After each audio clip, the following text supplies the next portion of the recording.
Hello everyone, welcome back.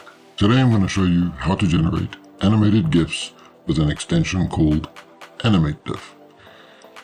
But before we actually install the AnimateDiff extension, there's one other extension which really helps improve the prompt scheduling for AnimateDiff. And I think it's worth installing that first. So I think it's called prompt travel. So if we go over to your automatic 1111 web UI, you click the extensions tab, available, load from URL, and you search for prompt travel. Go ahead and install this extension here. All right, and I'll provide the link to the GitHub page just so that you know which extension is the right one to install. Once you've installed that extension, what will happen is over here in the scripts, you will find this prompt travel in the scripts. But we don't actually use the script. What's nice about this extension is it hooks into ControlNet. So an example would be when you restart your automatic 1111 and that extension has been installed, you will notice the following. You should see this line, right, where the ControlNet travel has been found and is hooked into the ControlNet. And I'll explain how this works just a little bit later. So once you have that installed, the next extension you need is AnimateDiff. So go ahead and install this extension, and again I'll provide the GitHub page in the description below so we can walk through this.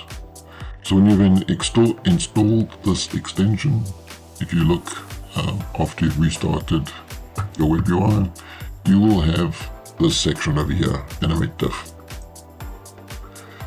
Alright, so let's look at what all this means. We have something called motion modules. It'll enable checkbox, so that's good.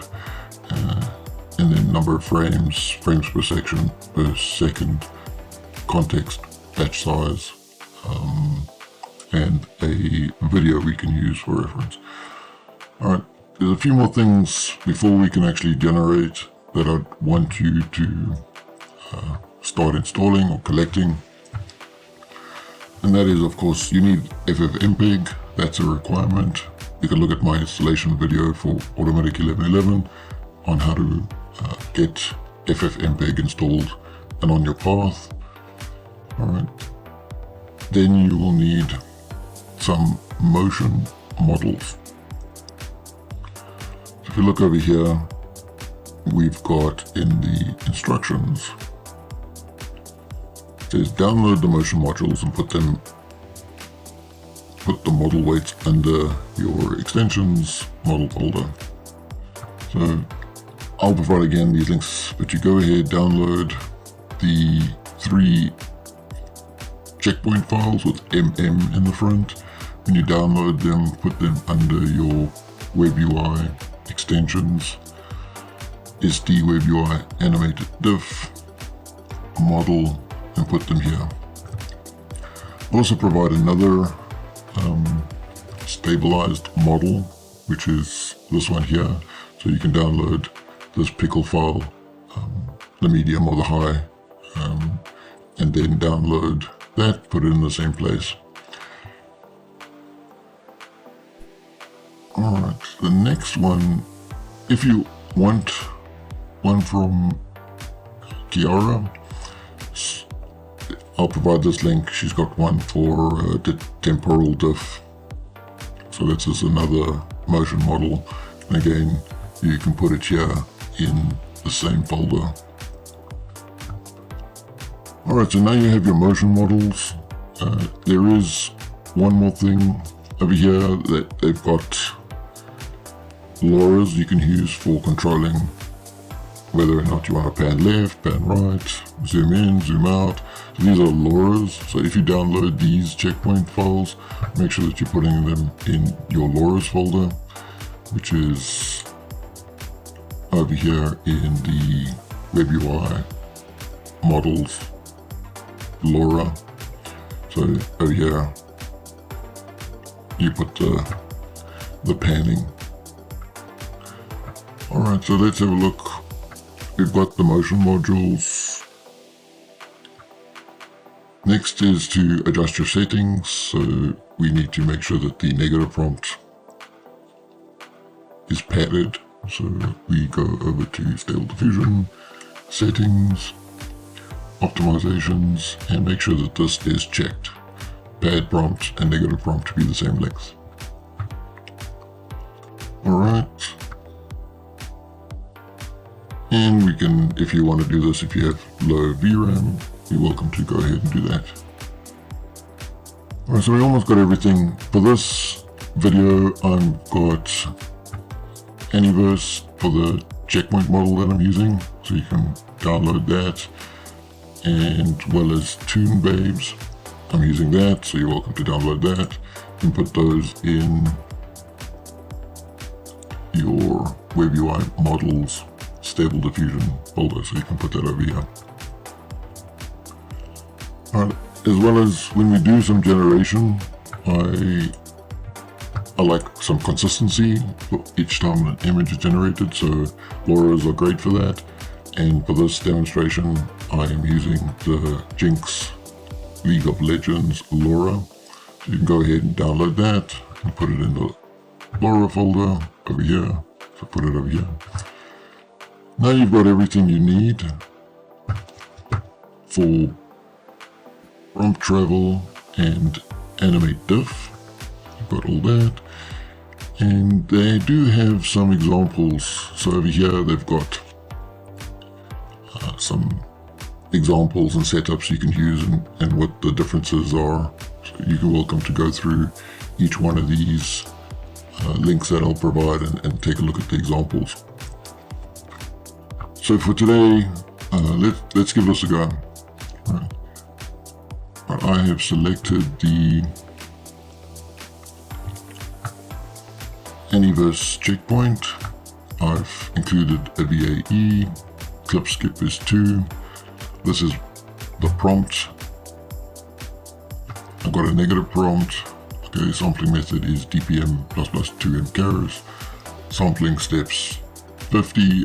I find if this goes higher than 30, it gets better results for AnimateDiff. Okay, choose your width and height. CFG scale I've set to 7. No seed for now. And before we enable AnimateDiff, let's just see what this gives us. So when we say generate, okay, that gives us a really good image.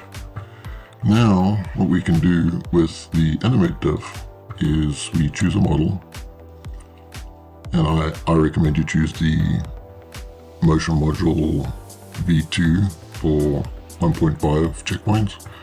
We enable the AnimateDiff. Number of frames, you can set this to 16 if you want, or higher.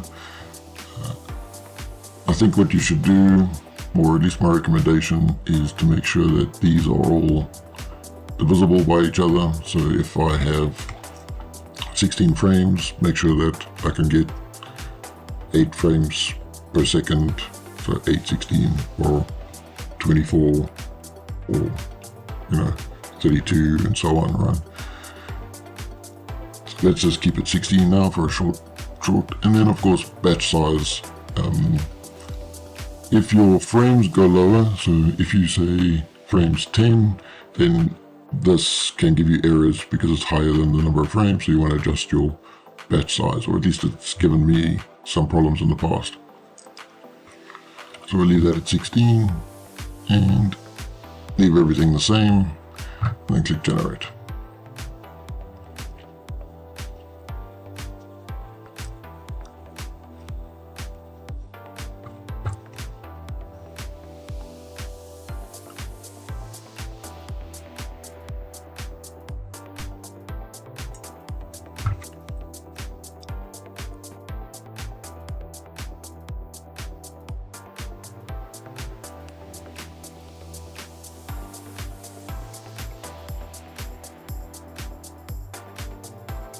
there you go.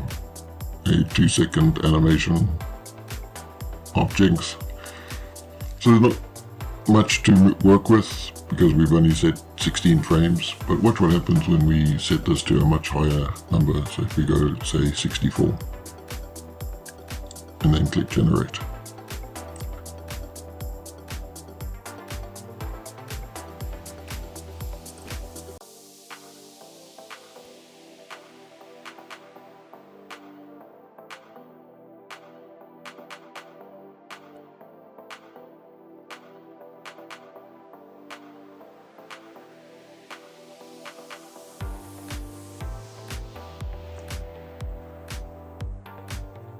Okay, we're almost done.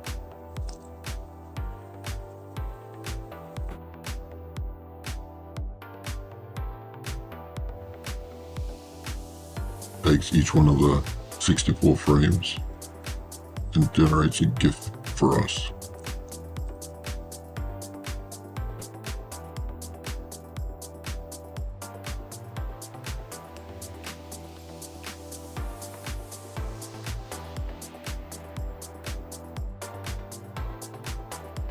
Generation does take a little bit longer.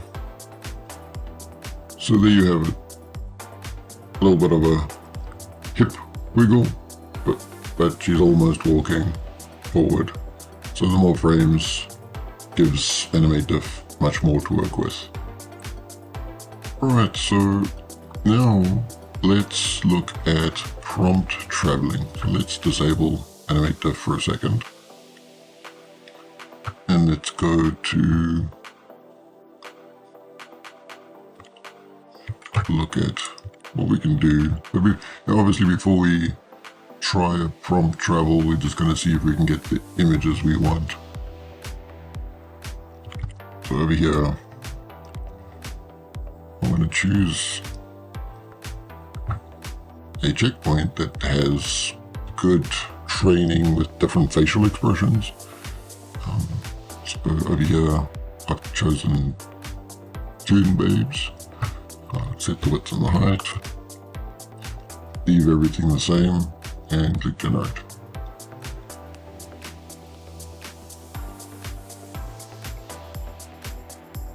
Okay, so you can see here we've asked for eyes closed, right, which is good, we've got the eyes closed, but maybe not a demonstration of that she's tired. Let's try a smiling.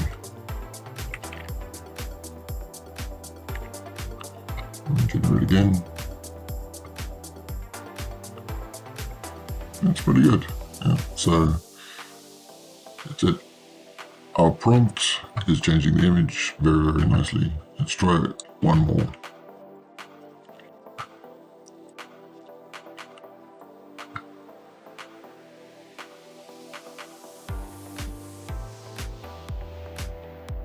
Yeah, very good. So now, how does prompt traveling work? With prompt traveling, you have your header over here, then you have for each frame some prompt, and you can skip a few frames. You can go from 0 to 7, and then starting at 8 to 16, and some prompt, right? And so each one of these changes the picture as it goes. Let me take what I've got here as an example.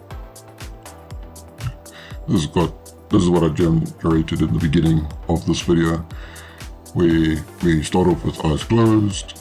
She opens up the eyes. We start from being tired to being happy and smiling, then crying and angry, and then looping back. Now, if you just run this as is, nothing's going to happen, right? Because we need AnimateDiff and the prompt travel to work together, and you do not have to select the prompt travel from the script here. So that's really nice. So if I go to AnimateDiff now, and I enable this, and I keep this at 64 frames, because over here I ended at frame 56, so from frame 56 to 64 still gives me some room to have this prompt be generated. We'll leave the batch size 16, frames per second 8, and we leave everything the same. And that's it, and then we hit generate. Alright, I'll pause the video while that's going, and we'll look at the results in a moment.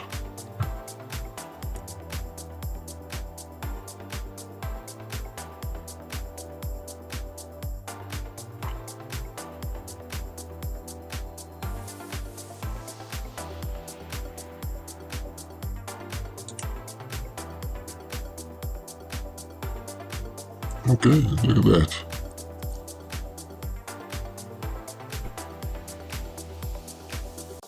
I think they came out really great. But you got to play around with it to get the optimum results for what you're looking for.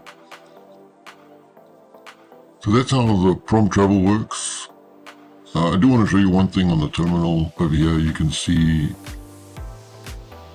you are using prompt travel, so you need to make sure that that pops up. And then you know that both that script, the extension, and your prompt, plus AnimateDiff are working together. Alright, let's have a look at this section. Over here they say you can use a video as input. So what does that mean? That means we need a video.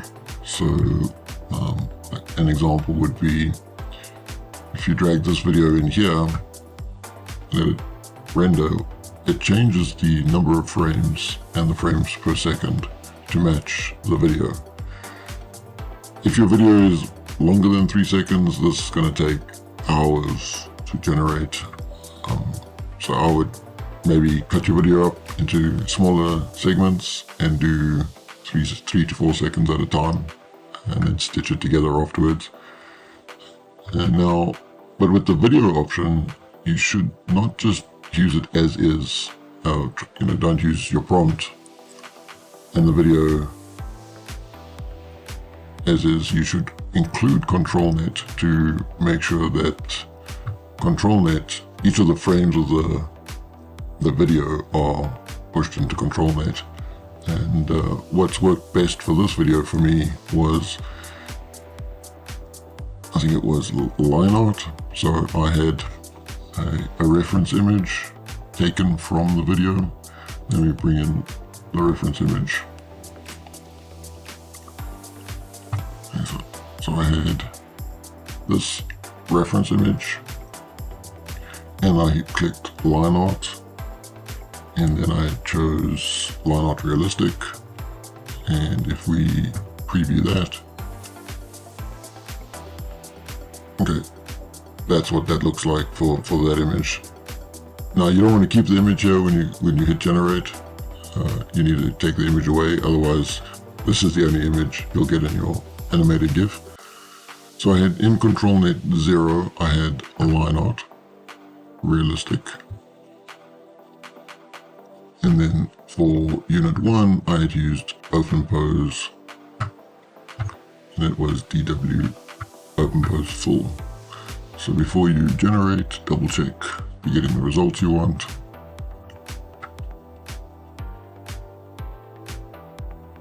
Okay, so there you go.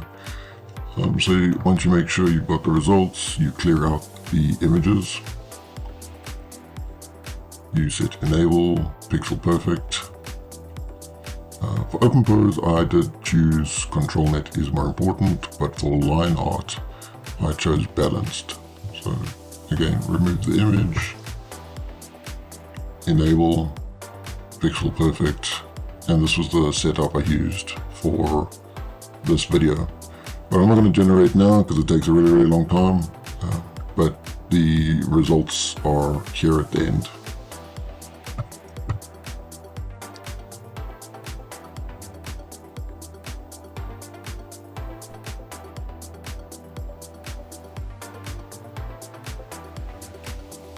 That's all for today, and I hope you enjoyed it. If you want to learn more about Stable Diffusion and Automatic 1111, check out the links below in the description. As always, please support this channel by subscribing and clicking on the like button below.